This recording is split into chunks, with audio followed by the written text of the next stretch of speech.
Donc voilà, donc ce Craboine en fait est un véhicule de carton, de plastique, d'objets récupérés. Il n'y a rien d'acheté, si ce n'est ce sont les bâtons de colle qui ont servi à assembler tous ces morceaux de récupération. Alors ce véhicule a été effectivement réalisé pour jouer un scénario de méga. Donc sur ces images que vous allez voir, il y a différents aspects qui sont intéressants à aborder. L'aspect dimension d'abord, l'aspect esthétique aussi d'ailleurs qu'on peut mettre en premier, l'aspect pratique pour le jeu en lui-même, l'aspect scénaristique. Parce que le module apporte une touche complémentaire au scénario, l'aspect imaginaire, l'aspect développement d'idées d'action pour les joueurs, parce que lorsqu'on a le véhicule sous les yeux, on peut se dire ah ben je pourrais peut-être monter là. Alors on pourrait très bien le faire peut-être avec un dessin hein, ou un plan, mais ça prendrait une autre... L'aspect dramatique de la situation et du choix d'action est exacerbé, exalté avec un module de jeu tel que celui-ci. Ensuite, il y a le réalisme d'action, les possibilités d'action, que ce soit visuel, d'action d'écoute, d'organisation, d'harmonisation d'action entre les joueurs, de faisabilité de certaines actions, et de quantification, je ne sais pas si on peut dire ce terme-là, mais de quantifier un petit peu la valeur des actions menées, voilà. Aussi, donc avec un type de module comme celui-ci, on prend beaucoup de plaisir à créer le module en lui-même, hein, et le fait même de créer le module apportera aussi des idées à l'écriture de scénario. Voilà, et on peut anticiper justement certaines scènes et imaginer d'imposer justement durant la partie, la phase de jeu avec le module des situations bien prédéfinies et qui vont venir compléter les situations de hasard qui seront proposées par les joueurs eux-mêmes. Et justement pour venir les perturber dans leur choix multiples, pour venir encore plus stresser le groupe, pour mettre encore plus de palpitant dans le déroulé de l'histoire. Donc on va essayer de faire un petit peu le détail de tout ça. Alors pour ce qui est de l'aspect esthétique, pour réaliser ce type d'objet en fait, de jeu, de module de jeu, vous allez pouvoir récupérer toutes sortes de matières, que ce soit du carton, plastique, c'est vous qui allez être sensible en fait à l'objet en lui-même. Vous allez dire ça c'est pas mal, cette boîte en plastique transparente, c'est un peu souple, facile à découper, ce vieux clavier d'ordinateur qui me sert plus, qui est cassé, ces touches là me font penser à des plaques de blindage. Dis donc, cette boîte à œufs, on dirait des réacteurs de navette spatiale. Ce cône de chantier pourrait faire l'affaire pour faire un embout de canon. Tous ces composants informatiques qu'il y a là, et là, ça et là, pourraient aussi me servir à faire des éléments d'électronique de la machine. Voilà, ces barrières de Zorro pourraient me servir à faire des sortes de protection, de cage, de garde-boue, voilà, et puis du carton, et puis toutes sortes d'un imbroglio de choses assemblées les unes aux autres qui construisent un moteur.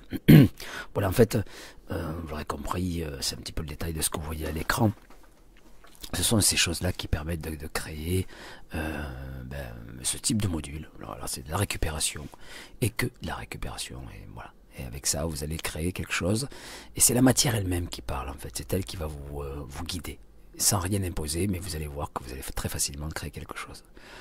Alors, pour suivre, je pense que l'intérêt aussi, il est dans l'échelle.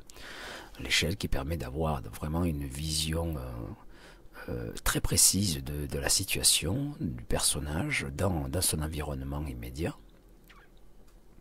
Et c'est très très pratique d'avoir ça en visuel parce que tout de suite on va avoir une lecture très claire de la situation et de la faisabilité de certaines actions et voire même de la folie d'en exécuter d'autres, mais bon, que ça apportera encore plus de peps et d'action et de plaisir à la partie. Voilà, donc l'échelle c'est important. Donc le module que je vous parlais, donc de l'intérêt d'avoir le module dans le jeu, pour l'échelle, on peut très bien imaginer que voilà, certaines actions sont plutôt périlleuses, comme sauter par exemple d'un escalier qui est à plus de 6 ou 7 mètres de haut. Voilà, c'est peut-être pas l'action qu'on va faire la plus simple, mais bon, c'est pas impossible non plus. Il y a des actions qui sont vraiment, qui prennent une réelle dimension héroïque lorsqu'on on va les visualiser, les pré-visualiser sur la maquette. Voilà. Alors il y a une chose importante aussi quand même à voir, c'est au niveau scénaristique, c'est qu'on va pouvoir vraiment s'appuyer sur ce module tout en le construisant. On va se dire, mais le module en lui-même, le véhicule en lui-même, c'est un scénario, quoi. Il peut très bien se passer de toutes sortes de choses dans ce véhicule. Et parce qu'il se passe, il est comme ci ou comme ça, ben je vais peut-être mettre cette situation en jeu, ça va mener telle interrogation, ça va mener telle intrigue, il va y avoir une panne ou je ne sais quoi. Voilà, en fait, on peut vraiment broder énormément sur un module comme celui-ci, donc d'où l'intérêt de fabriquer ça. Mais c'est au même titre que si on fabrique un bâtiment de mobilier urbain ou autre pour une partie, quoi. Donc ensuite, bon, c'est un outil aussi qui est intéressant pour l'immersion. Bon, certaines personnes sont contre parce qu'ils considèrent que ça brise l'imaginaire, mais bon, je joue au jeu de rôle depuis suffisamment d'années pour ne pas avoir eu de remarques de ce genre-là. Peut-être une fois où on m'a dit que ouais, ça bloquait un petit peu l'imaginaire. Bon, mais en règle générale, ça n'est pas le cas. Justement, ça vient conforter, renforcer l'imaginaire parce que souvent l'imaginaire des gens n'est pas le vôtre, et donc vous allez amener, grâce à un module comme celui-ci, et même là en l'ayant décrit avant de le présenter à table, vous allez amener votre perception de la chose qui sera un atout pour les autres, pour vos joueurs qui vont se dire ah ouais, mais notre maître de jeu, quand il explique un truc, ben c'est dans ce sens-là qu'il voit les choses, et votre table sera plus compréhensive de vos descriptifs, quoi. Concernant les actions, en fait, il y a quelque chose aussi de très important, à mon sens, à l'utilisation de figurines et de modules. C'est l'aspect tacticien. Voilà. Alors, il arrive souvent que dans des actions de martiales, les protagonistes d'un combat se retrouvent dans des situations de tir croisé et d'impossibilité d'agir. J'ai vu des grandes séquences d'action où en fait les personnes étaient dans des vaisseaux spatiaux et, dans un vaisseau, et en fait il n'y avait pas de plan, il n'y avait pas de maquette, il n'y avait rien. Alors ça peut plaire, hein, mais moi ça me correspond pas, mais ça tirait dans tous les sens, on ne savait pas qui était où, qui faisait quoi vraiment à quel endroit. Donc ça m'avait vraiment déplu dans cette partie en tant que joueur, et je ne m'étais pas retrouvé. Et bon, moi je suis quand même plus à l'aise quand des figurines sont posées sur le module et que il apparaît comme avec de la surprise, parce qu'on peut très bien ne mettre aucune figurine sur le module et les faire apparaître petit à petit parce qu'elles sortent derrière une porte, parce qu'elles sont cachées dans un plafond, et donc les figurines sont dans la pièce, et puis d'un coup on fait sortir la figurine parce qu'il s'est passé telle ou telle chose, quoi, hein. L'effet de surprise il est tout aussi marqué. Et en plus, au niveau de la narration, il y a un côté dramatique, et puis avec l'installation aussi de la musique pour mettre une ambiance, et puis le côté dramatique aussi du jeu, du maître de jeu, quoi. Tout ça, ça vient compléter, et ça amène surtout un réalisme.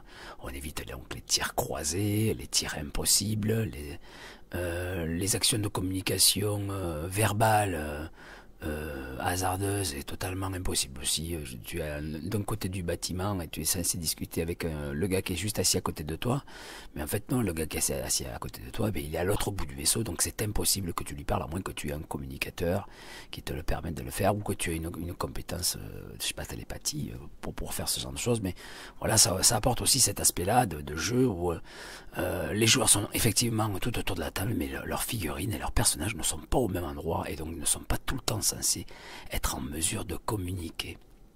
Le fait d'avoir un module comme celui-ci, les joueurs vont prendre plaisir à décider des actions qui seront bien sûr forcément très risquées et héroïques, et qui vont amener dans des situations de stress et de tension à l'attente d'un jet de dés réussi, parce qu'il va sauter de 7 ou 8 mètres ou de 15 mètres de haut pour retomber sur je ne sais quoi en dessous, quoi, hein. Voilà, ça c'est un aspect aussi intéressant de la maquette où l'échelle aussi prend tout son sens. Voilà, et puis après ça mène du réalisme, tout ça. Je pense qu'on pourrait encore détailler énormément de choses, hein, l'effet de surprise, enfin on a vu pas mal. Et voilà, sur cette image là, vous voyez en fait les deux aliens qui attendent nos deux compères là, et dans le dos il y en a un qui a un sabre, un katana. Et ben là, si celui qui a le katana décide de tirer et qui fait un fumble, je donne pas cher des oreilles, voire même de la tête des deux copains qui sont devant. Voilà, donc si vous n'avez pas de figurines, ou du moins un plan et des figurines, ben c'est ce genre de situation. Bon, c'est pas évident de dire aux joueurs, si, non mais tu as tiré dans la tête de ton pote, mais ouais, mais mon pote il était pas vraiment à côté, il était pas vraiment là. Là ça évite aussi la tricherie, voilà, parce qu'on peut très bien tricher, très facilement tricher, et puis duper le maître de jeu, quoi, et lui faire dire n'importe quoi, ou du moins nous en tant que joueurs dire n'importe quoi et en fait tricher, quoi. Donc là il n'y a pas de triche possible, tu es là, ton figurine est orientée dans un sens, elle tourne le dos aux gens qui sont sur la passerelle, tu peux pas voir ce qui se passe derrière parce que tu es accaparé par ce qui se passe devant, voilà. Donc encore que si tu as un moyen de communication, voilà, donc comme je l'ai déjà dit précédemment, voilà, ça évite aussi des situations impossibles. Et bien voilà, c'est ainsi que s'achève cette émission. J'espère que ça vous aura plu, que vous aurez trouvé des choses intéressantes à prendre là-dedans au niveau des informations. N'hésitez pas à laisser des commentaires en dessous. N'hésitez pas à liker, n'hésitez pas à vous abonner. Si vous avez des questions, posez-les, surtout concernant bien cette machine. Je suis ouvert à toute question, il n'y a pas de problème. Je peux vous aider s'il y a besoin, même. Vous pouvez me contacter, je vous donnerai des petits conseils si besoin est. J'ai déjà fait ça par le passé pour certaines personnes qui aiment d'ailleurs. Je suis très content. Je pense par exemple à Gabriel Souler qui a fait un très beau diorama, module de jeu d'une ville que je vais vous présenter d'ailleurs à la fin de ce générique. Voilà, donc abonnez-vous et merci encore de me suivre. Ciao ciao.